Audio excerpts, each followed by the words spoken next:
Hello everyone, myself Sarika Gautam and I'm an organic chemistry teacher. Welcome to official YouTube channel of Bansal Academy. जैसे कि आप लोगों को पता है हम प्रीवियस ईयर क्वेश्चंस की सीरीज कर रहे हैं। आज का जो हमारा टॉपिक ऑफ डिस्कशन है वो है कोऑर्डिनेशन केमिस्ट्री। तो हम कोऑर्डिनेशन केमिस्ट्री के जो भी क्वेश्चन आपके CSR नेट दिसंबर 2023 वाले एग्जाम में आए थे, आज हम वो सारे क्वेश्चंस करेंगे। तो सबसे पहले हमारा क्वेश्चन है of the following atomic transition the allowed one is. आपको बताना है कि इनमें से अलाउड ट्रांजिशन कौन सी है। तो अगर सबसे पहले मैं बताऊं ट्रांजिशन अलाउड के लिए हमारे पास क्या होता है, सिलेक्शन रूल होता है। ठीक है, कौन सी ट्रांजिशन इलेक्ट्रॉनिक ट्रांजिशन अलाउड होती है उसके लिए हमारे पास क्या होते हैं, सिलेक्शन रूल्स होते हैं। ठीक है, तो सिलेक्शन रूल क्या बोलता है, देखो selection rule first selection rule कहता है transition between states of the same parity are forbidden.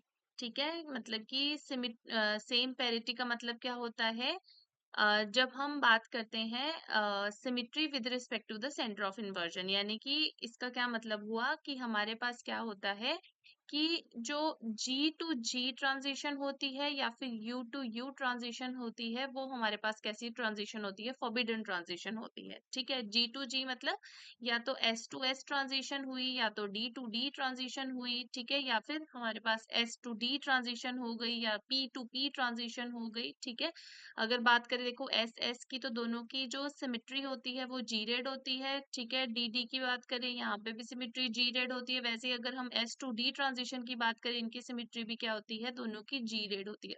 तो बेसिकली इस तरह की जो ट्रांजिशंस होंगी हमारे पास वो कैसी होंगी, फॉरबिडन होगी। तो हम इसको कैसे बोल सकते हैं कि जो डेल्टा एल इक्वल्स टू हमारे पास जहाँ पे जीरो होगा, ठीक है, या फिर 2 होगा 3 होगा, वहां पे ये ट्रांजिशन अलाउड नहीं होती है। ठीक है, वहां पे हमारे पास जो इलेक्ट्रॉनिक ट्रांजिशन होती है वो अलाउड नहीं होती है। तो कौन सी ट्रांजिशन, हम इस रूल को ऐसे भी लिख सकते हैं कि हमारे पास ये वाली ट्रांजिशन अलाउड नहीं होती है, लेकिन जी टू यू या फिर यू टू जी जो ट्रांजिशन होती है वो अलाउड होती है। यानी कि हमारे पास क्या है, delta L should be equal to plus minus one. हमारे पास क्या है, डेल्टा एल जो है that should be equal to either equal to plus और इक्वल टू माइनस वन। ठीक है, तो हमारे पास क्या होगा, वो वाली ट्रांजिशन हमारे पास अलाउड ट्रांजिशन होगी। दूसरा रूल क्या कहता है, transition between states of different spin multiplicity are forbidden. मतलब कि हमारे पास क्या है, जो ट्रांजिशन डिफरेंट स्पिन मल्टीप्लिसिटी में होगी वो भी फॉरबिडन होगी। जैसे कि इलेक्ट्रॉनिक ट्रांजिशन हो रही है हमारे पास, ये इलेक्ट्रॉन है, ठीक है, ये इसकी ट्रांजिशन हो रही है। अगर ये इलेक्ट्रॉन ट्रांजिशन होने के बाद इसकी स्पिन सेम रहेगी तो ये ट्रांजिशन अलाउड है। अगर इस इलेक्ट्रॉन की जो स्पिन है वो चेंज हो जाएगी तो ये ट्रांजिशन अलाउड नहीं है। तो इसी वाली ट्रांजिशन, इसी वाली स्टेटमेंट को हम कैसे लिख सकते हैं, delta S should be equal to zero, कि जो स्पिन है वो हमारे पास सेम रहनी चाहिए। देखो जैसे यहाँ पे इन्होंने लिखा है कि अगर हमारे पास ये ट्रांजिशन दी हुई है, यहाँ पे देखो 4A से ट्रांजिशन हो रही है 4T, तो ये स्पिन अलाउड ट्रांजिशन है क्योंकि देखो यहाँ पे स्पिन चेंज नहीं हो रही है। स्पिन मल्टीप्लिसिटी यहाँ पे 4 है, यहाँ पे 4 है, यानी कि डेल्टा एस की वैल्यू हमारे पास दोनों में सेम है। ठीक है, तो यहाँ पे डेल्टा एस क्या है, जीरो है। तो इस तरह की जो ट्रांजिशन होती है वो स्पिन अलाउड ट्रांजिशन होती है। देखो आप लोगों को पता ही है कि जो ये ऊपर पावर लिखी होती है ये क्या होती है, स्पिन मल्टीप्लिसिटी 2s+1। तो 2s+1 की वैल्यू 4 है, तो यहाँ से 2s की वैल्यू कितनी आ गई, 3 आ गई। ठीक है, यानी कि s की वैल्यू 3/2 आ गई। डायरेक्टली हम स्पिन मल्टीप्लिसिटी भी देख सकते हैं, हमें s की वैल्यू निकालने की जरूरत नहीं, क्योंकि यहाँ पे भी स्पिन मल्टीप्लिसिटी कितनी है, 4 है, तो यहाँ भी s की वैल्यू कितनी आएगी, 3/2 ही आएगी। तो हम डायरेक्टली स्पिन मल्टीप्लिसिटी भी देख सकते हैं। अगर स्पिन मल्टीप्लिसिटी दोनों स्टेट्स की सेम रह रही है तो हम क्या बोलेंगे, वो ट्रांजिशन अलाउड होगी। अदरवाइज वो ट्रांजिशन हमारे पास कैसी ट्रांजिशन है, फॉरबिडन ट्रांजिशन है। ठीक है, तो बेसिकली हमें स्पिन, जो हमारे पास सिलेक्शन रूल्स बोलते हैं अलाउड ट्रांजिशंस के लिए, वो क्या है कि हमारे पास क्या है, एक तो लपोटे अलाउड होनी चाहिए, यानी कि delta L should be equal to plus minus one. ठीक है, एंड हमारे पास क्या है, वो स्पिन अलाउड ट्रांजिशन होनी चाहिए, यानी कि delta L should be equal to zero. तो अब देखते हैं, देखो क्वेश्चन नंबर हमारा जो फर्स्ट क्वेश्चन है, 2 मार्क्स में क्वेश्चन आया था। फर्स्ट ट्रांजिशन तो अलाउड नहीं है। देखो यहाँ पे डेल्टा एल तो हमारे पास क्या है, जीरो है, लेकिन जो डेल्टा एस है वो हमारे पास क्या है, 0 नहीं है ना। यहाँ पे स्पिन मल्टीप्लिसिटी 1 है, यहाँ पे 5 है। सेम यहाँ पे भी देखो डेल्टा एल तो कितना है, +1 है। स्पिन मल्टीप्लिसिटी अगेन यहाँ पे स्पिन मल्टीप्लिसिटी नॉट 0, दोनों कंडीशन सेटिस्फाई होनी चाहिए। लेपोर्टे रूल भी सेटिस्फाई होना चाहिए और स्पिन रूल भी सेटिस्फाई होना चाहिए, तो ये दोनों ही आंसर नहीं होंगे, ठीक है। इससे नेक्स्ट देखो, इस नेक्स्ट में क्या है, स्पिन तो 0 है, स्पिन मल्टीप्लिसिटी यहाँ 1 है, यहाँ पे 1 है, तो स्पिन तो 0 है, लेकिन जो डेल्टा एल की वैल्यू है वो क्या आ जाएगी, डी के लिए एल कितना होता है, 2 होता है, ठीक है। और एस के लिए एल कितना होता है, 1 होता है, ठीक है। वैसे भी देख लो, ये जी रेड होती है डी ऑर्बिटल, एस ऑर्बिटल भी जी रेड होती है, तो जी टू जी ट्रांजिशन तो अलाउड नहीं होती है, तो ये भी नहीं होगी, यानी कि आंसर ये हो जाएगा। चेक कर लेते हैं इसको, देखो यहाँ पे डेल्टा एस कितना है, 0 है, क्योंकि स्पिन मल्टीप्लिसिटी स्टेट में भी 3 है, इसमें भी 3 है, तो डेल्टा एस 0, और डेल्टा एल देख लो क्या है। इसके लिए हमारे पास क्या होता है, एल, पी के लिए एल कितना होता है, 1 होता है, और डी के लिए कितना होता है, 2 होता है, तो कितनी आ गई डेल्टा एल की वैल्यू, -1, ठीक है। तो डेल्टा एल -1 यानी कि लेपोर्टे अलाउड भी है, स्पिन अलाउड भी है। और वैसे भी देख लो, हमारे पास डी ऑर्बिटल कैसा होता है, जी रेड होता है, और हमारे पास पी ऑर्बिटल कैसा होता है, अनजी रेड होता है, तो g to u transition is allowed, अभी मैंने आपको बताया था, ठीक है। तो आप ऐसे भी देख सकते हैं, या डेल्टा एल इक्वल्स टू +-1 करके भी देख सकते हैं, ठीक है। तो इसका आंसर है ऑप्शन नंबर 4। उसके बाद नेक्स्ट क्वेश्चन है, देखो क्या है, the option showing the correct match for the reactants in column 1 with the second order rate constant in column 2 for the outer sphere reactions, ठीक है। आपको बताना है कि ये जो रिएक्शंस हैं ये आउटर स्फेयर रिएक्शंस हैं वाटर में, ठीक है। तो आपको बताना है कि इनके लिए रेट्स की वैल्यू, कौन सी वैल्यू किससे मैच करेगी, ठीक है। तो देखो, सबसे पहले तो मैं आपको बताऊंगी कि जो आउटर स्फेयर रिएक्शंस होती है, ठीक है, आउटर स्फेयर रिएक्शंस होती है, आउटर स्फेयर इलेक्ट्रॉन ट्रांसफर जो रिएक्शंस होती है, ठीक है, इनमें ये हमारे पास फास्ट कब होती हैं, ये रिएक्शंस हमारे पास फास्ट होती हैं जब हमारे पास इलेक्ट्रॉन ट्रांजिशन कहाँ से कहाँ हो, pi star to pi star हो, ठीक है। Pi star to pi star अगर इलेक्ट्रॉन ट्रांजिशन होती है तो हमारे पास आउटर स्फेयर रिएक्शंस कैसे फास्ट होती है, ठीक है। मतलब कि T2G से T2G में अगर रिएक्शन हो रही है तो वो फास्टर होगी, ठीक है। एक तो ये हो गया। सेकंड चीज होता है कि जो हमारे पास ये रिएक्शंस अगर इलेक्ट, देखो क्या हो रहा है, हमारे पास outer sphere electron transfer reaction में एक से इलेक्ट्रॉन दूसरे में ट्रांसफर हो रहा है, देखो जैसे यहाँ पे ये FeCN 6 4 माइनस यहाँ पे Fe+2 है, ठीक है। ये क्या बन रहा है, इलेक्ट्रॉन ट्रांसफर होने के बाद Fe+3, तो क्या हो रहा है कि इलेक्ट्रॉन की ट्रांसफर हो रही है, ठीक है। तो देखो क्या है यहाँ पे हमारे पास फास्ट कब होगी, जब T2G से T2G में इलेक्ट्रॉन की ट्रांजिशन होगी, ठीक है, ठीक है। क्या होगा, T2G से T2G में इलेक्ट्रॉन की ट्रांजिशन होगी, ठीक है, तब फास्टर होगी। या तो क्या होगा कि जो हमारे पास लिगेंड्स है वो कैसे होने चाहिए, जो लिगेंड्स हैं वो कैसे होंगे, हमारे पास पाई एक्सेप्टर लिगेंड होंगे, ठीक है, पाई एक्सेप्टर लिगेंड होंगे, ठीक है।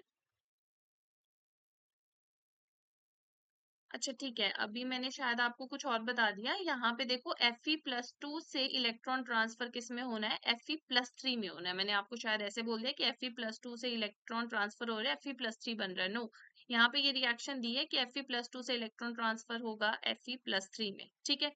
तो आपने ये ध्यान रखना है कि यहाँ पे देखो क्या होगा, हमारे पास अगर ट्रांजिशन T2G से T2G में हो रही है तो ये रिएक्शन फास्टर होती है। लिगेंड्स अगर पाई एक्सेप्टर लिगेंड हो तो ये रिएक्शन फास्टर होती है, क्यों, क्योंकि देखो पाई एक्सेप्टर अगर लिगेंड लगे हुए होंगे तो क्या होगा, ये देखो FeCN6 है, जैसे यहाँ पे ये साइनाइड है, ठीक है, ये पाई एक्सेप्टर लिगेंड है, इससे Fe से जो इलेक्ट्रॉन ट्रांसफर है वो ये इस वाली Fe में हमारे पास इलेक्ट्रॉन ट्रांसफर होने हैं, ठीक है।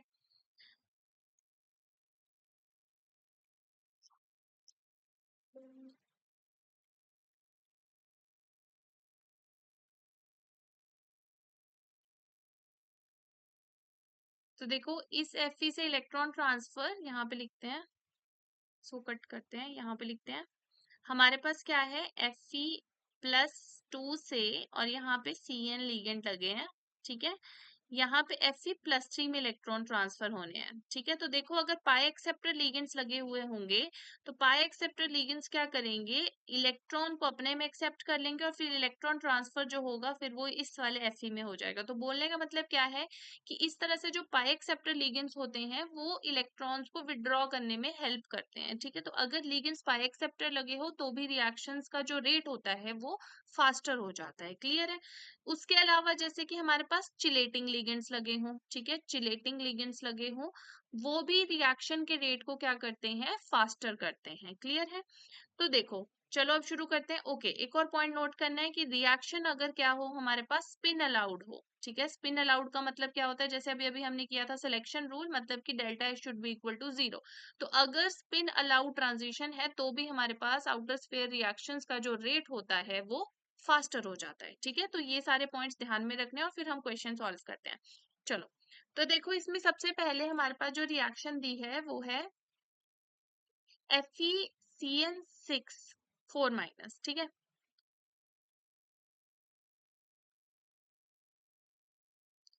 तो हमारे पास रिएक्शन है FeCN6 4 माइनस। ठीक है, और इलेक्ट्रॉन ट्रांसफर होना है FeCN6 3 माइनस में। ठीक है, ये सबसे पहले एग्जाम्पल है। तो यहाँ पे अगर हम चेक करें तो देखो यहाँ पे क्या है, ये Fe+2 है। ठीक है, Fe+2 और ये Fe+3 है ना। तो Fe+2 और लिगेंड्स कैसे हैं, पाई एक्सेप्टर, यानी कि ये हमारे पास कैसा हो गया, D6 लो स्पिन हो गया। वैसे ये वाला कैसा हो गया, हमारे पास D5 लो स्पिन हो गया, क्योंकि लिगेंड कैसे हैं, स्ट्रॉन्ग लिगेंड्स लगे हैं। ठीक है, तो D6 लो स्पिन हम कैसे बना लेंगे, 1 2 3 4 5 6। ठीक है, और D5 लो स्पिन हम कैसे बना लेंगे, 1 2 3 4 5। ठीक है, अब जब इलेक्ट्रॉन की ट्रांजिशन होगी तो हमारे पास जो ये वाला इलेक्ट्रॉन है, ये वाला इलेक्ट्रॉन इधर चला जाएगा। क्यों चला जाएगा, क्योंकि जब ये वाला इलेक्ट्रॉन इधर जाएगा तो हमारे पास ये वाली जो ट्रांजिशन होगी ये स्पिन अलाउड होगी। कैसी होगी, स्पिन अलाउड ट्रांजिशन होगी। ठीक है, स्पिन अलाउड, स्पिन चेंज नहीं होगी इसकी। देखो इसकी डाउन स्पिन है, यहाँ पे भी स्पेस डाउन स्पिन के लिए, तो स्पिन वही रहेगी, तो स्पिन अलाउड ट्रांजिशन हो जाएगी। ठीक है, सेकेंड चीज क्या है कि यहाँ पे साइनाइड लिगेंड है जो कि कैसे है, पाई एक्सेप्टर है। ठीक है, पाई एक्सेप्टर है।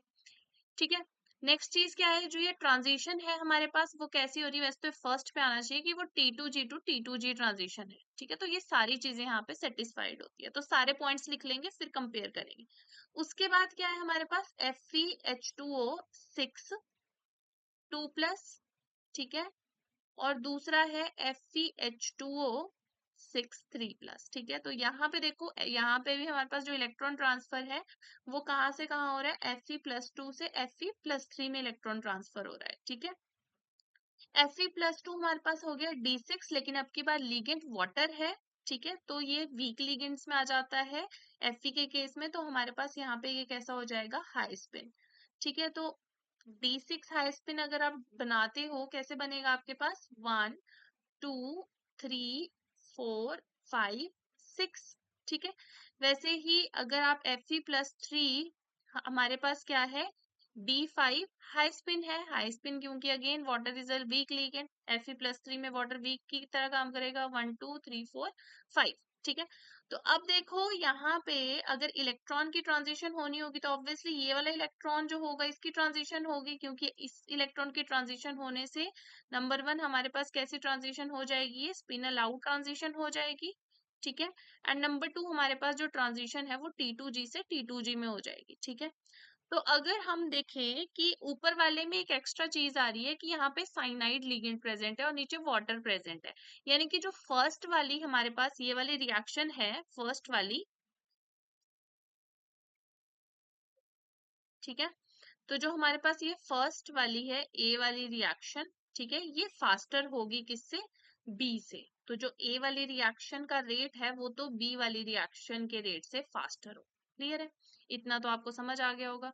उसके बाद देखो नेक्स्ट जो सी वाली रिएक्शन है, सी वाली रिएक्शन की बात करें तो यहाँ पे हमारे पास क्या है, ये CO NH3 6+2। ठीक है, और CO NH3 6+3। ठीक है, ये हमारे पास है। अब यहाँ पे इलेक्ट्रॉन ट्रांसफर कहाँ से कहाँ हो रहा है, कोबाल्ट +2 से कोबाल्ट +3 में हो रहा है। ठीक है, यहाँ पे भी हमें दिख रहा है कोई पाई एक्सेप्टर लिगेंड नहीं है। कोबाल्ट +2 की बात करें तो ये D7 क्या होता है, हाई स्पिन होता है, और कोबाल्ट +3 क्या होता है, D6 लो स्पिन होता है। क्या होता है कि जो कोबाल्ट ऑनवर्ड्स अगर +3 ऑक्सीडेशन स्टेट आती है तो मोस्टली लिगेंड कैसे बिहेव करते हैं, एज स्ट्रॉन्ग लिगेंड बिहेव करते हैं। ठीक है, तो वाटर हो, नाइट्रोजन हो, ठीक है, मतलब अमोनिया है, नाइट्रोजन वाले लिगेंड है, वो स्ट्रॉन्ग बिहेव करते हैं। ठीक है, तो यहाँ पे हमारे पास क्या हो जाएगा, ये अगर हम ड्रॉ करें तो ये है हमारे पास कोबाल्ट +2। ठीक है, 1 2 3 4 5 6 7। ठीक है, और यहाँ पे है हमारे पास क्या, 1 2 3 4 5 6। देखो अब क्या हो गया, अगर हमने T2 आउटर स्फीयर मैकेनिज्म से रिएक्शन करवानी है, ट्रांजिशन हमें T2G से T2G में करवानी पड़ेगी। तो देखो अब इलेक्ट्रॉन जाएंगे तो कोबाल्ट +2 से कोबाल्ट +3 में। अब इलेक्ट्रॉन जाएगा यहाँ से, ठीक है, और यहाँ, अब यहाँ तो स्पेस खाली ही नहीं है इस वाले में, तो क्या करना पड़ेगा, एक्साइटेशन करनी पड़ेगी हमें। ठीक है, क्या करनी पड़ेगी, एक्साइटेशन करनी पड़ेगी। एक्साइटेशन कुछ इस तरह से करनी पड़ेगी कि यहाँ पे हमारे पास इलेक्ट्रॉन नीचे आ जाए, मतलब ये कोबाल्ट +2 में जो इलेक्ट्रॉनिक कॉन्फ़िगरेशन है वो है हमारे पास T2G5 Eg2। ठीक है, ये इलेक्ट्रॉनिक कॉन्फ़िगरेशन हमें एक्साइटेशन में क्या करनी पड़ेगी, T2G6 Eg1।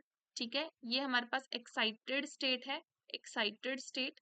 ठीक है, और हमारे पास जो ये कोबाल्ट +3 है, यहाँ स्पेस क्रिएट करना पड़ेगा। इसकी जो ये ग्राउंड स्टेट इलेक्ट्रॉनिक कॉन्फ़िगरेशन है वो क्या है, T2G6 Eg0।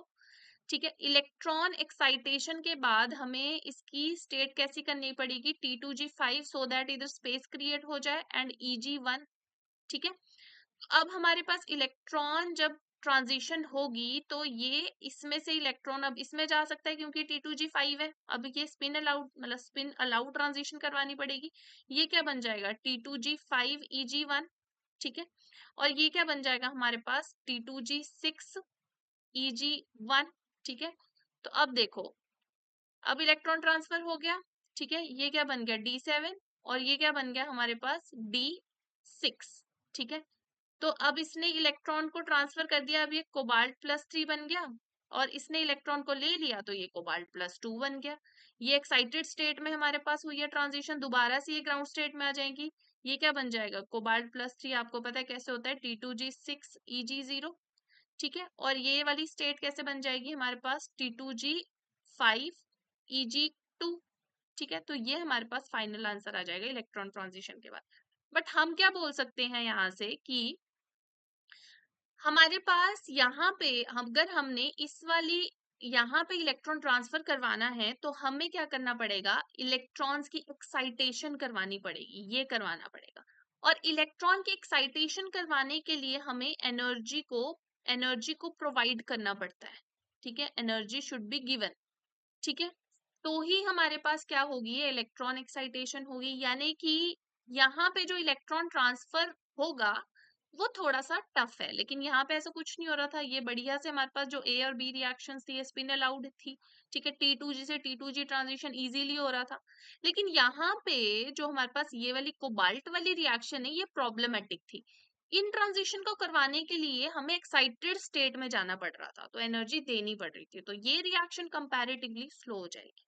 अगर हम रिएक्शन डी की बात करें, अगर हम रिएक्शन डी की बात करें तो वहां पे कोबाल्ट है और साथ में लिगेंड क्या है हमारे पास, ethylene diamine, which is a chelating ligand. ठीक है, which is a chelating ligand. तो मैंने आपको एक पॉइंट लिखवाया था कि अगर हमारे पास कैसे होंगे लिगेंड्स, कैसे होंगे, चिलेशन वाले होंगे, तो हमारे पास आउटर स्फीयर रिएक्शंस जो होती हैं वो फास्टर होती है। तो हम क्या बोल सकते हैं कि यहाँ पे भी कोबाल्ट है, यहाँ पे भी कोबाल्ट है। जो सी और डी है इनका रेट तो हमारे पास क्या होगा, ए और बी से तो स्लो ही होगा। तो यहाँ से हम क्या बोल सकते हैं, ए का रेट सबसे फास्टर होगा, फिर बी का रेट फास्टर होगा। सी और डी में बात करें तो इन दोनों में एक्साइटेशन करवानी पड़ रही है। ठीक है, इन दोनों में ही हमें एक्साइटेशन करवानी पड़ रही है। लेकिन जो हमारे पास डी वाला है, क्योंकि उसमें चिलेटिंग ग्रुप लगा है, तो इसमें जो हमारे पास रेट है वो फास्टर है कंपैरेटिवली सी के, ठीक है। तो हमारे पास ये ऑर्डर आ जाएगा, ठीक है।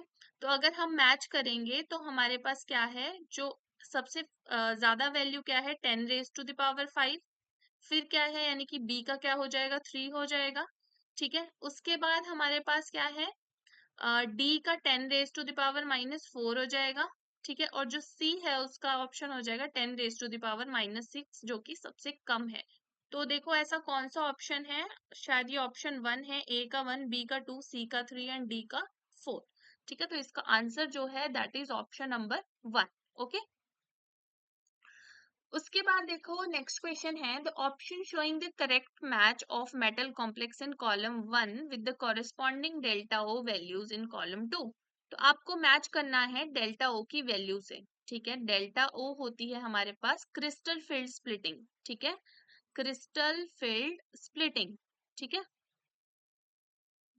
तो देखो क्रिस्टल फील्ड स्प्लिटिंग होती है, यानी कि हमें पता है जब भी कोई भी मेटल होता है, मेटल के आपको पता है ट्रांजिशन मेटल्स की बात कर रहे हैं, ट्रांजिशन मेटल्स में आपको पता है outer most electron D orbitals में होते हैं।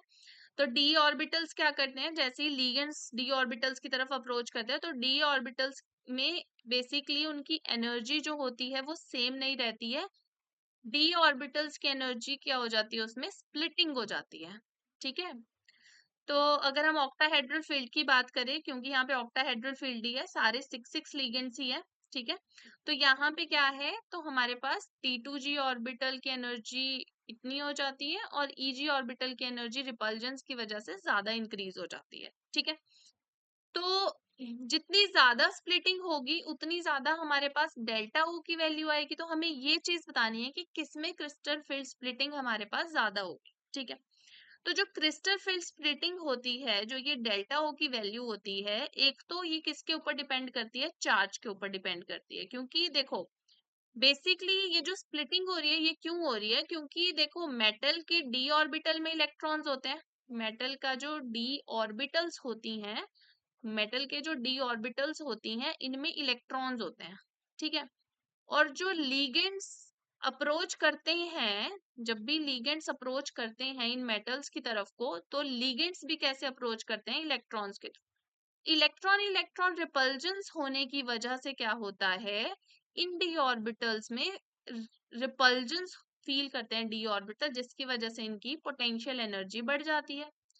तो जो डी ऑर्बिटल ज्यादा एनर्जी फील करते हैं उनकी ज्यादा एनर्जी बढ़ जाती है, जो कम करते हैं उनकी कम एनर्जी बढ़ती है, ठीक है। तो अब देखो चार्ज के डायरेक्टली प्रोपोर्शनल क्यों हुआ, क्योंकि मेटल के ऊपर जितना ज्यादा चार्ज होगा उतना ही वो लिगेंड को अपने क्लोज बुलाएगा। खुद सोचो ना, मेटल के ऊपर जितना ज्यादा चार्ज होगा, ये वैल्यू +3 +4 जितनी ज्यादा बड़ी होगी उतने ज्यादा लिगेंड इनकी तरफ अट्रैक्ट होंगे, है ना। क्योंकि लिगेंड कैसे होते हैं, या तो एनायनिक होंगे या इलेक्ट्रॉन्स के थ्रू अप्रोच करते हैं, तो होते तो इलेक्ट्रॉन्स इनके पास, तो उतने ही अट्रैक्ट होंगे मेटल की तरफ, और जितने मेटल के पास आ गए उतनी ज्यादा इलेक्ट्रॉन इलेक्ट्रॉन रिपल्जन की वजह से पोटेंशियल एनर्जी बढ़ जाएगी, यानी कि उतनी ज्यादा क्रिस्टल फिल स्प्लिटिंग भी बढ़ जाएगी। तो बोलने का मतलब ये है कि जो क्रिस्टल फिल स्प्लिटिंग होती है that is directly proportional to charge. तो आपने फर्स्ट चीज तो यही ध्यान रखनी है। दूसरी चीज हमारे पास क्या होती है कि जो क्रिस्टल फील्ड स्प्लिटिंग होती है that is inversely proportional to size. क्यों, क्योंकि साइज जितना बड़ा होगा, मतलब जितना छोटा होगा उतनी इफेक्टिव, आपको पता है ना अलोंग द पीरियड जब हम मूव करते हैं तो हमारे पास साइज डिक्रीज करता है, यानी कि जो अफेक्टिव न्यूक्लियर जेड इफेक्टिव होता है वो हमारे पास इंक्रीज करता है, ठीक है। तो हम यहाँ से क्या बोल सकते हैं कि जो डेल्टा ओ है that is directly proportional to charge, inversely proportional size, बस यही चीज अप्लाई करनी है हमें। देखो जो हमारे पास फर्स्ट है ए है, ठीक है। ए है हमारे पास टाइटेनियम F6 3-, यानी कि टाइटेनियम +3, ठीक है। और जो लिगेंड्स है वो है फ्लोराइड, मतलब कि टाइटेनियम F6 3- है, ठीक है। और जो बी है उसमें क्या है, मैंगनीज F6 2-, ठीक है। यानी कि यहाँ पे क्या है, मैंगनीज +4 है, ठीक है। जो सी है वो है कोबाल्ट En3 3+, यानी कि यहाँ पे है हमारे पास कोबाल्ट +3। और उसके बाद ऑप्शन डी है Fe H2O 6 +2। तो देखो ये क्वेश्चन इतना आसान था। Fe+2, अगर हम चार्ज के बेसिस पे देखें, यहाँ पे टाइटेनियम +3 है, मैंगनीज +4 है, कोबाल्ट +3 है, यहाँ पे Fe+2 है और लीगेंड भी वीक ही लगा है, वाटर लगा है। ठीक है, वैसे तो वाटर से वीक फ्लोराइड हमारे पास होता है, लेकिन जिनके साथ फ्लोराइड लगा है उनके ऊपर चार्ज भी तो देखो ज्यादा है, यहाँ पे +2 है, इन पे +3 चार्ज है, तो इफेक्टिव चार्ज भी तो ज्यादा है। और डेल्टा ओ की वैल्यू लीगेंड पे तो डिपेंड करती है, लेकिन साथ साथ में ऑब्वियस सी बात है किसके ऊपर डिपेंड करेगी, मेटल के चार्ज के ऊपर भी डिपेंड करती है। अच्छा, डेल्टा ओ की वैल्यू मैंने आपको लिखवाया कि मेटल, ये मैंने आपको लिखवाया मेटल के रिस्पेक्ट में। ठीक है, ये चीज ध्यान रखना, क्योंकि जो कॉम्प्लेक्स बन रहा है उसमें मेटल और लीगेंड दोनों होते हैं, तो लीगेंड का रोल भी आता है कि जो स्ट्रॉन्ग लिगेंड्स होते हैं उनमें क्रिस्टल फील्ड स्प्लिटिंग जो है वो ज्यादा कॉज करते हैं मेटल्स में। ठीक है, और जो वीक लिगेंड्स होते हैं वो कम क्रिस्टल फील्ड स्प्लिटिंग कॉज करते हैं। ठीक है, तो ये मैंने मेटल के रिस्पेक्ट में बताया कि मेटल पे जब चार्ज ज्यादा होगा या फिर उसका साइज कम होगा तो डेल्टा ओ ज्यादा होती है। ठीक है, अच्छा ये मैं बात कर रही हूँ सिर्फ एक ट्रांजिशन की, 3D या फिर 4D अलोंग द पीरियड की बात कर रही हूँ। ठीक है, क्योंकि डाउन द ग्रुप इधर और चीजें आ जाती है। अगर जैसे हम 3D की बात करें, 4D की और 5D की बात करें, तो 3D 4D और 5D के जो कॉम्प्लेक्सेस होते हैं ये ज्यादा स्टेबल कॉम्प्लेक्सेस होते हैं, मतलब कि इनमें क्रिस्टल फिल्म स्प्लिटिंग ज्यादा होती है। ठीक है, तो इधर कुछ और रीजन आते हैं, तो मैं सिर्फ, आप यही मान लो कि मैं फर्स्ट वाले पीरियड की बात कर रही हूँ, डाउन द ग्रुप नहीं बात हो रही है। ठीक है, तो अलोंग द पीरियड वाली बात हो रही है। ठीक है, उसके बाद देखो क्या हो रहा है, तो इस हिसाब से जो मैंने आपको यहाँ बताया, क्योंकि Fe पे +2 चार्ज है, सबसे कम चार्ज है, जिसकी वजह से Fe+2 के लिए जो वैल्यू होगी डेल्टा होगी सबसे कम होगी, यानी कि जो D है उसका जो आंसर होगा वो हमारे पास ये होगा 9400, यानी कि D का ऑप्शन आर होगा। तो D का ऑप्शन आर सिर्फ एक ही ऑप्शन में है, तो ऑप्शन नंबर 1 इसका सही हो गया। अब इस हिसाब से आ तो जाता आंसर, लेकिन और भी देख लेते हैं। एक आंसर क्यू है, क्यू मतलब, अच्छा ठीक है वैसे ही बता देती हूँ आपको। सबसे पहले देखो हमारे पास क्या है, इन तीनों में अगर हम बात करें, डी तो सबसे कम हो गया, डी में डी की वैल्यू जो होगी डेल्टा होके सबसे कम आएगी। ठीक है, उसके बाद अगर हम बात करते हैं, क्योंकि यहाँ पे हमारे पास दो चीजें हैं। ठीक है, एक तो कोबाल्ट है, बाकी मैग्नीज और ये है। अगर चार्ज की बात करें तो मैग्नीज के ऊपर सबसे ज्यादा चार्ज है। ठीक है, ठीक है, मैग्नीज के ऊपर चार्ज सबसे ज्यादा है, लेकिन मैग्नीज की जो डेल्टा ओ की वैल्यू होगी ना, देखो वो सबसे ज्यादा नहीं होगी। ठीक है, क्योंकि हमें यहाँ पे ये भी देखना पड़ेगा कि देखो, हमें यहाँ पे ये चीज भी देखनी पड़ेगी, इसके साथ फ्लोराइड लिगेंड लगा है। अगर कोबाल्ट की बात करें तो कोबाल्ट का जो ऑक्सीडेशन स्टेट है वो +3 है, और कोबाल्ट के साथ जो लिगेंड लगा वो थाइलिन डायमंड चिलेटिंग लिगेंड है। ठीक है, देखो लिगेंड जितना अच्छा, लिगेंड जो होता है वो जितना अच्छा हमारे पास डोनर होता है ना, उतना स्ट्रॉन्ग लिगेंड होता है वो। गुड डोनर होता है उतना ही हमारे पास कैसा होता है, वो स्ट्रॉन्ग लिगेंड होता है। ठीक है, यानी कि उतनी ज्यादा क्रिस्टल फिल स्प्लिटिंग होने वाली है। तो यहाँ पे देखो, इथाइलिन डायमाइन में नाइट्रोजन डोनर होता है, तो nitrogen is good donor than fluoride. ठीक है, तो बेसिकली जो कोबाल्ट +3 वाला कॉम्प्लेक्स होगा ना, इसके लिए जो वैल्यू होगी सी के लिए, डेल्टा ओ की वैल्यू होगी वो सबसे ज्यादा होगी। और बात करें ए और बी की, तो इनमें हमारे पास अगर देखो टाइटेनियम मैंगनीज, मैंगनीज का साइज तो टाइटेनियम से छोटा होता है। बात करें कोबाल्ट का, कोबाल्ट का साइज, कोबाल्ट +3 का साइज भी मैंगनीज से वैसे छोटा ही होता है, तो लेकिन यहाँ पे लिगेंड का रोल आ जाएगा। ठीक है, इस वजह से सी की जो हमारे पास डेल्टा ओ की वैल्यू होगी वो सबसे ही ज्यादा होगी। ठीक है, तो देखो यहाँ पे सी की वैल्यू जो क्या है वो एस है। ठीक है, जो सी की वैल्यू एस है सबसे ज्यादा 24,000 पर सेंटीमीटर। ठीक है, उसके बाद फिर मैंगनीज +4 की आ जाएगी। ठीक है, मैंगनीज +4 ही लिख दिया मैंने, यहाँ पे बी कर लो। ठीक है, मैंगनीज +4 की आ जाएगी, और फिर हमारे पास ए की आ जाएगी टाइटेनियम +3 की, तो कोबाल्ट +3 की सबसे ज्यादा आ गई, फिर मैंगनीज +4 की आ गई। ठीक है, फिर टाइटेनियम +3 की आ गई, एंड ऑप्शन डी हमारे पास, सॉरी डी क्या है, Fe+2 उसकी सबसे कम आ गई। ठीक है, तो ये हमारे पास ऑप्शंस आ जाएंगे। क्लियर है? उसके बाद देखो नेक्स्ट क्वेश्चन है, the correct plot of log के वर्सेस एक्स। एक्स आपके पास क्या है, नंबर दिया हुआ है। ठीक है, तो लॉग के आपके पास जो के है वो क्या है, स्टेप वाइज स्टेबिलिटी कांस्टेंट है इसके लिए। ठीक है, क्या है ये, aluminium H2O 6 - x Fx 3 - x plus. और x की जो वैल्यू है 1 to 6 है, ठीक है, यही है।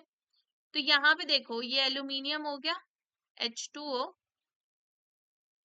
x की वैल्यू जब 1 होगी तो ये 5 हो गया, ठीक है, और ये हमारे पास बन गया +2, ठीक है। फिर अगर हमारे पास x की वैल्यू 1 होगी तो ये बन गया, x की वैल्यू अगर 2 होगा तो हमारे पास क्या बनेगा, H2O 4 F2 +2, ठीक है।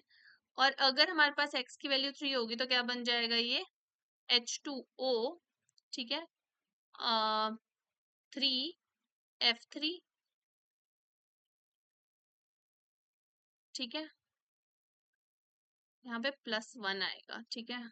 और यहाँ पे हमारे पास 0 हो जाएगा क्योंकि 3 - 3 0 होता है, यहाँ पे x3 है। उसके बाद हमारे पास नेक्स्ट है H2O, सॉरी 2, x की वैल्यू क्या है 4 है, ठीक है। तो इधर चार्ज कितना आ जाएगा, -1 आ जाएगा। बस x की वैल्यू पुट करी हूँ मैं, फिर x की वैल्यू कितनी पुट कर दी हमने, 5 पुट कर दी, ठीक है। तो हमारे पास क्या बन जाएगा, ये x की वैल्यू 5 पुट कर दी, फिर हमने x की वैल्यू 6 पुट करनी है, तो क्या बन जाएगा, ये F6 3 माइनस x की वैल्यू हमने क्या पुट कर दी, यहाँ पे 6 पुट कर दी, ठीक है। तो देखो यहाँ पे हम क्या बन रहा है, बेसिकली फ्लोराइड आ रहे हैं, किसकी जगह पे रिप्लेस कर रहे हैं, किसको, वाटर को रिप्लेस कर रहे हैं। तो हमने बताना है जैसे जैसे हमारे पास x की वैल्यू यानी कि फ्लोराइड आते जा रहे हैं, तो जो स्टेप वाइज स्टेबिलिटी कांस्टेंट है उसकी वैल्यू को क्या होगा। तो इसको बताने के लिए देखो मैंने यहाँ पे थोड़ा सा एक एग्जांपल लिया है कि यहाँ पे देखो ये कॉपर के एग्जांपल से है कि कॉपर के साथ वाटर लगा है, ठीक है, NH3 एक वाटर को रिप्लेस कर रहा है तो ये बन रहा है, फिर नेक्स्ट NH3 दूसरे वाटर को रिप्लेस कर रहा है तो ये बन रहा है, नेक्स्ट NH3 नेक्स्ट वाटर को रिप्लेस कर रहा है तो ये बन रहा है, NH3 आगे वाटर को रिप्लेस कर रहा है बेसिकली, ठीक है। लास्ट में बन गया CuNH3 4 +2 और H2O निकल गया, ठीक है।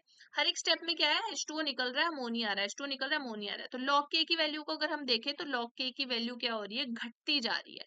तो हमारे पास यहाँ से जनरल जो स्टेप वाइज स्टेबिलिटी कांस्टेंट के लिए हमारे पास आ जाता है, वो क्या आता है, ट्रेंड की K1 is greater than K2 K3 K4, ठीक है। तो जो हमारे पास K1 है वो बड़ा है, फिर K2 है, फिर इस तरह से जो कांस्टेंट है, रेट कांस्टेंट की वैल्यू बेसिकली घटती जा रही है, ठीक है। ऐसा क्यों होता है, ऐसा सिंपली देखो, पहले नाइट्रोजन मतलब क्या है, कॉपर है, ठीक है, उसके साथ वाटर लगा है, ठीक है, 4 वाटर लगे हैं, ठीक है, और बाहर से अमोनिया आ रहा है, ठीक है, बाहर से अमोनिया आ रहा है, और अमोनिया इस वाटर को रिप्लेस कर रहा है और इसकी जगह पे आ रहा है, ठीक है। फिर से एक और नेक्स्ट अमोनिया है, उसने उस वाटर को रिप्लेस किया, नेक्स्ट अमोनिया इसने इस वाटर को रिप्लेस किया, नेक्स्ट अमोनिया उसने इस वाटर मॉलिक्यूल को रिप्लेस किया। तो बेसिकली क्या हो रहा है हमारे पास, स्टेप वाइज क्या होता है, जो प्रोबेबिलिटी ऑफ रिप्लेसमेंट होती है, प्रोबेबिलिटी ऑफ रिप्लेसमेंट वो डिक्रीज होती रहती है, ठीक है, प्रोबेबिलिटी ऑफ रिप्लेसमेंट डिक्रीजेस, ठीक है। सबसे पहले तो ये चीज है। सेकंड चीज है कि जो स्टेरिक हिंड्रेंसेस है वो बढ़ती रहती है ना, स्टेरिक हिंड्रेंसेस बढ़ती रहती है। देखो क्या हो रहा है, पहले एक NH3 है, 4 उसके पास वाटर की रिप्लेसमेंट पॉसिबल है, तो वो चारों में से किसी की जगह भी आ सकता है। उसके बाद क्या हो रहा है, नेक्स्ट वाटर आएगा, नेक्स्ट अमोनिया आएगा, उसको 3 ही वाटर मॉलिक्यूल्स मिलेंगे रिप्लेसमेंट के लिए, नेक्स्ट अमोनिया को 2 ही मिलेंगे, उससे नेक्स्ट वाले को तो बेचारे को एक ही मिलेगा।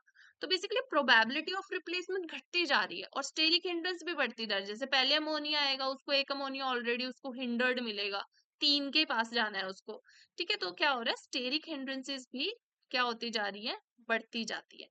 इसी वजह से जो स्टेबिलिटी कांस्टेंट है उसकी वैल्यू क्या होती जाती है, घटती जाती है, and K1 is greater than K2 K3 K4 and so on, ठीक है। यही ट्रेंड रहता है, बट एक कुछ ही क्वेश्चंस में नहीं होता है जिनमें ऐसा हो जाता है कि सपोज हमारे पास जो ये लास्ट वाला स्टेप हुआ, इस वाले स्टेप में suddenly crystal field stabilisation energy बढ़ गई, तो क्या हो जाएगा हमारे पास, हम बोल देंगे कि K4 is greater than K3, ठीक है, कि लास्ट वाले की CFSE बढ़ गई। या फिर जैसे हमारे पास क्या हो जाता है, कुछ में आप देखोगे कि एंट्रोपी जो है वो लास्ट वाले स्टेप की एकदम से बढ़ गई, तो K4 is greater than K3 बोल देंगे हम। तो ये एक्सेप्शंस होती है कुछ, लेकिन यहाँ पे तो ऐसा कुछ भी नहीं हो रहा है, ठीक है।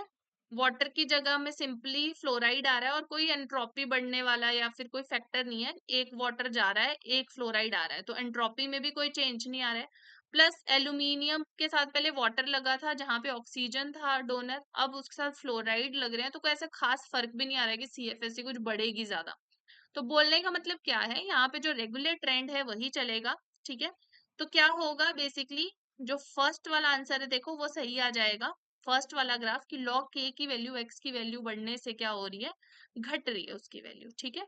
तो ये आपके पास क्वेश्चन आए थे, ठीक है, जो कि आपके देख लो कितने मार्क्स के क्वेश्चन थे आपके, 10 मार्क्स की आपकी कोऑर्डिनेशन आई थी। आई होप आपको ये वीडियो पसंद आई होगी।